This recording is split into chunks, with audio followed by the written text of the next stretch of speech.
Programme तारीख़ कलीसिया की 14वीं किस्त के साथ हम आपके साथ हाज़िर हैं। आज हम ख़ुसूसी तौर पर 651 खे सीन से लेकर 700 खे सीन तक ये जो 50 साला दुरानिया है, इस पर हम बातचीत करेंगे। इसमें हम ख़ुसूसी तौर पर देखते हैं कि इस 50 साला दौर में ये दौर इस्लाम के फ़रोग़ का दौर था। बल्गारिया बाज़ंतीनी सल्तनत से अलहदा हो जाती है। इस दौरान मजहबी और सियासी तौर पर यह अबतरी यानी बदहाली का दौर था। और इस 50 साला दौर में मेरे साथ शरीके गुफ्तगू रहेंगे बाबू असलम पीटर। बाबू जी, हम आपको खुश आमदीद कहते हैं और हम चाहेंगे कि 651 खे सीन से लेकर 700 खे सीन तक ये जो 50 साला दुरानिया है, इस दुरानिया में हमें सियासी सूरत हाल, खदोखाल और सियासी रहनुमाओं के बारे में हमारे नाजरीन को कुछ बताएं। बाबू जी बहुत शुक्रिया, और तमाम कैथलिक नाजरीन का भी शुक्रिया।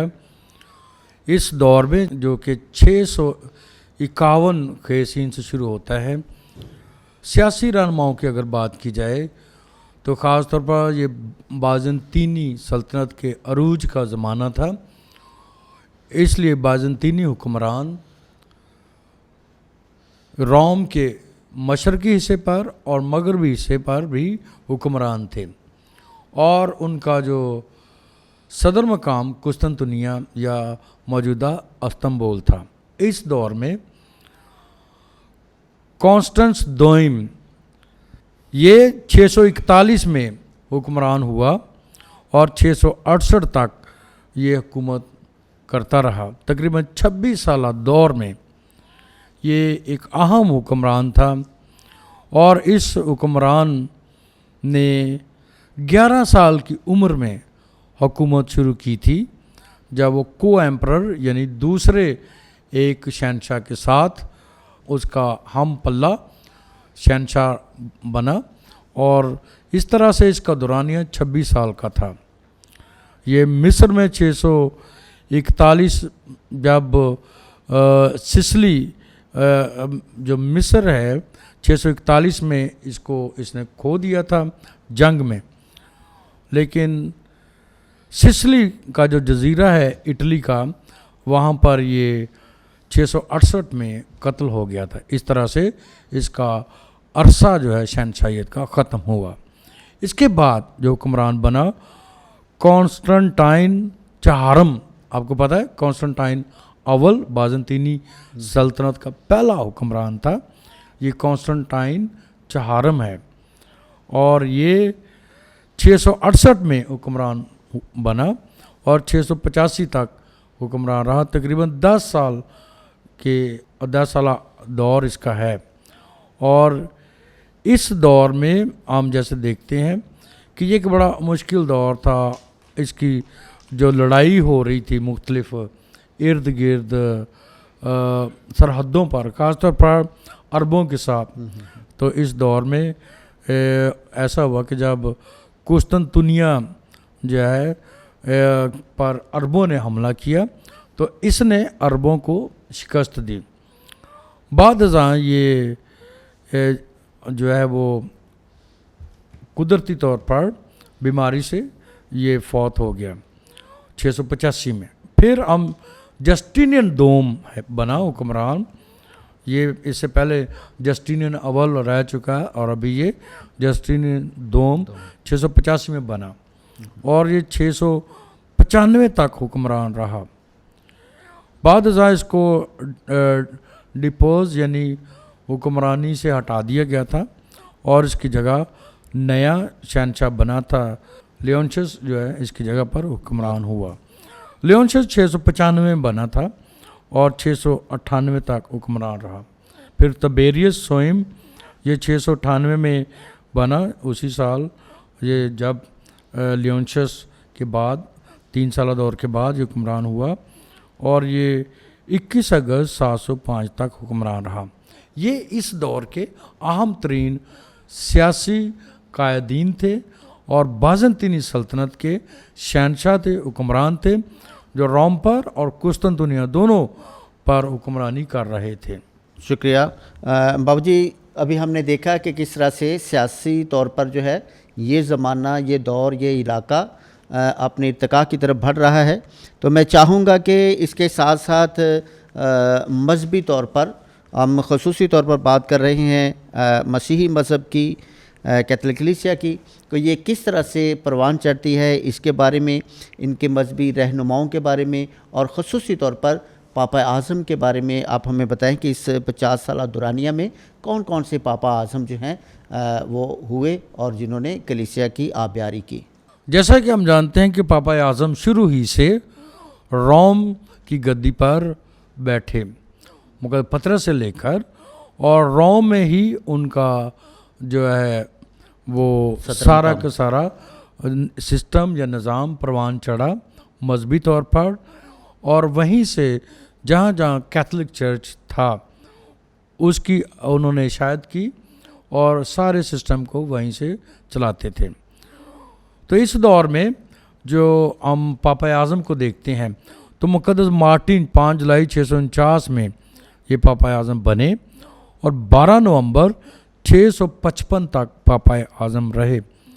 और फिर इसके बाद जो मार्टिन है वो ईस्टर्न रोमन अम्पायर जो था ये वहीं से इसको जो बनाया गया था, वहीं पर उसी इलाके से, लेकिन जो रहता था कहाँ पर, रोम में, क्योंकि पापा आज़म हमेशा रोम में रहते थे। ये एक आखिरी पोप है जो कि शहीद हुआ। इसने बतौर पापा आज़म शहादत हासिल की और ये शहीद हो गया। और इसलिए ईस्टर्न चर्च, ऑर्थोडॉक्स चर्च में या ईस्टर्न क्रिश्चियनिटी में इसे मुक़द्दस भी करार दिया गया है। और 14 अप्रैल को इसका त्यौहार या ईद या फीस्ट डे मनाया जाता है। इसके बाद यूजियन अव्वल पापा आज़म बने हैं 654, 10 अगस्त 654 में बने और 2 जून 657 तक वो पापा आज़म रहे। फिर इसके बाद हम देखते हैं विटालियन पापा आज़म बने 30 जुलाई 657 को पापा आज़म बने थे और 27 जनवरी 672 तक पापा आज़म रहे। तकरीबन 14 साल तक इनका कुछ अरसा लंबा है। बाकी पापा आज़म के साथ अगर उनके अरसे का अरसा है, जो उनकी पापायत का अरसा है, उसका मुआवजा किया जाए तो इनका अरसा कदरे लंबा है इस दौर में, क्योंकि इस दौर में गाहे बगाहे जल्द पापा आज़म तब्दील होते रहे। फिर इनके बाद अडियोडाटस दोइम पापा आज़म बने हैं। ये 11 अप्रैल 672 को पापा आज़म बने और 17 जून 676 तक पापा आज़म रहे। तकरीबन 4 साल इनका अरसा है। हम देखते हैं कि ये एक बड़ा, जैसे मैंने पहले बताया, मुश्किल दौर था, इसलिए बहुत सारे फैसले करने चर्च के लिए बड़ा मुश्किल था। इसी दौर में हम देखते हैं कि एक जो एडियोटाटिस है वो जो सेंट बेनेडिक्ट का ऑर्डर है, जो जमात है, वो उन्हें ड्योस डेडिट के नाम से भी जानते हैं। फिर हम देखते हैं पोप डोनस बने हैं। ये 2 नवंबर 676 में बने और 11 अप्रैल 678 तक पापा आज़म रहे। इनका दौरानिया तकरीबन 1 साल और 160 दिन है, बहुत छोटा अरसा है। फिर इनके बाद मुक़द्दस अगाथो पापा आज़म बने हैं 10 जनवरी, ये 27 जून 678 को बने और 10 जनवरी 681 तक रहे। मुक़द्दस अगाथो जो है, इन्होंने 680 में कॉन्स्टेंटिनोपल में काउंसिल भी बुलाई थी, मजलिस बुलाई। और इस मजलिस में आप जानते, जब भी कोई मजलिस होती है तो इसमें अहम कलीसियाई ईमानी फैसले किए जाते हैं। और इसके दौर में ईस्टर्न और वेस्टर्न दोनों जो कलीसिया के हिस्से हैं वो इकट्ठे हुए। फिर हम देखते हैं कि 17 अगस्त 682 को मुक़द्दस लियो दोम पोप बने और ये 3 जुलाई 683 तक पोप रहे। 320 दिन समय ने 1 साल से कुछ कम अरसा तक ये पापा आज़म रहे और ये भी मुक़द्दस थे और इनका जो त्यौहार है वो 3 जुलाई को मनाया जाता है, यानी उनकी ईद होती है मुक़द्दस होने की हैसियत से और ये 3 जुलाई को उनका त्यौहार या फीस्ट या ईद मनाई जाती है।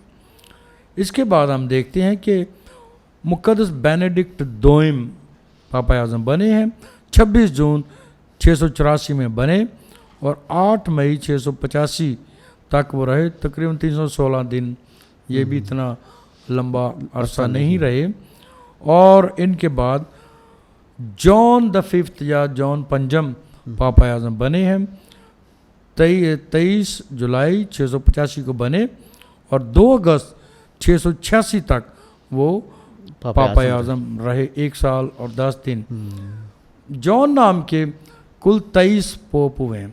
जॉन 23वां आखिरी था जिसने वेटिकन की मजलिस दोम बुलाई थी, वैसे एक नाजरीन के लिए ताकि वो याद रखें।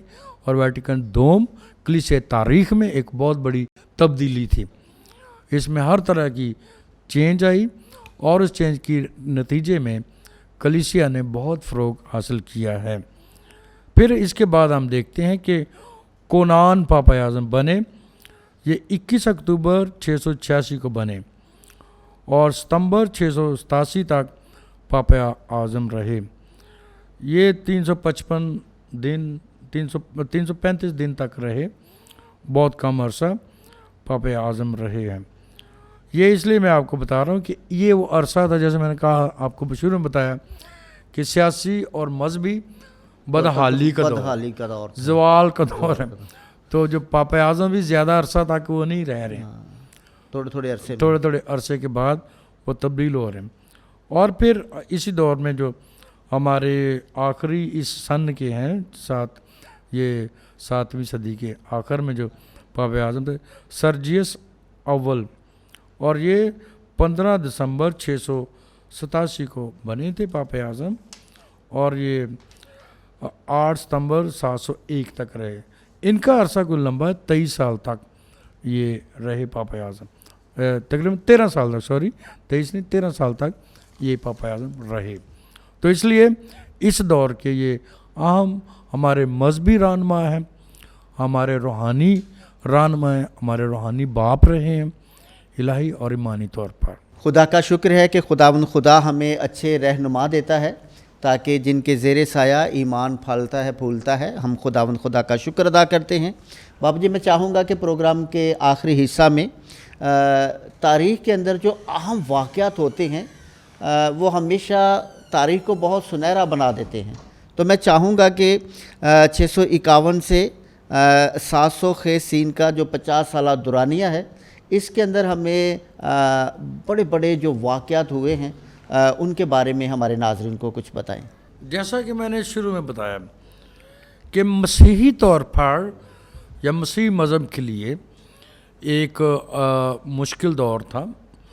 वजह क्या थी कि अरब में इस्लाम काफ़ी फ़रोग हासिल कर चुका था और उस फ़रोग की बदौलत बहुत सारे इस्लामिक जो फ़ातीन थे उन्होंने इस तरफ रुख किया और बहुत सारी मसीही सल्तनत पर हमलावर हुए, जिसकी वजह से क्या हुआ कि बहुत सारे मसीही ममालिक और इलाक़ों को उन्होंने अपने इख्तियार में कर लिया। इसकी वजह से कलीसियाई तौर पर या मसीही तौर पर काफ़ी एक नुकसान हुआ है। इस दौर में इस्लाम जो है सियासी तौर पर और मजहबी तौर पर काफ़ी फ़रोग हासिल कर रहा था।